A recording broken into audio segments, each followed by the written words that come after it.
Welcome back to the Homeskape series on land investing, land law, real estate terms, and so much more.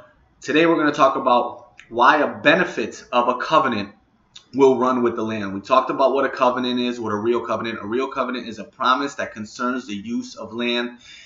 They have two kinds of covenants: an affirmative covenant and a restrictive covenant. So the affirmative covenant, I got all my notes here. That's why I'm always looking down.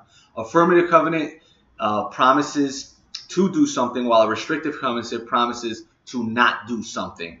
So when you create a covenant, if you're a landowner and you separate land, or if you're just a landowner and you're selling another piece of land, you can write a covenant into the deed, into the lease, into any kind of interest in the property, and that covenant creates a benefit for you, the person that's giving it off, and a burden for someone else. So the benefit, in order for these things to run with the land, the benefit and the burden have different requirements. So in order for the benefit to run with the land, it has to have certain criteria, and it has to have 4 criteria in order for it to run with the land. What do I mean by run with the land?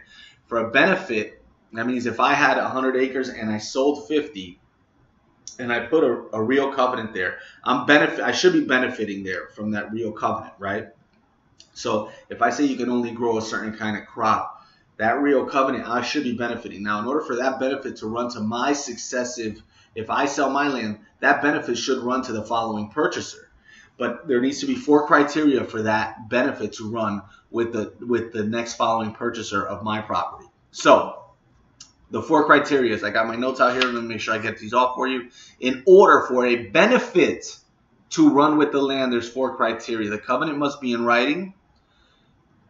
That's 1. Covenant must be in writing. 2, intent to run with the land. That means I must have intended for it to go on to the next guy. If I only intended it for my lifetime, then it won't count. Number 3, it must touch and concern the land.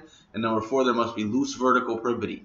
I have another video on vertical privity, so look that up. Okay, so again, benefit of covenant to run with the land and bind successive purchasers. 4 criteria. In order for a benefit to run with the land, 1, the covenant must be in writing. The covenant must be in writing. Number 2, intent to run with the land. There must be intent to run with the land. Number 3, touch and concern the land. And number 4, there has to be loose vertical privity. If you guys appreciate this video, give it a like. If you guys like the channel, subscribe. Share the video if you think it can help anyone else. And we'll be back soon in our next video, where we are going to talk about, let me see what we're going to talk about in our next video. Equitable servitude, a little bit more legal jargon. We'll talk soon, guys.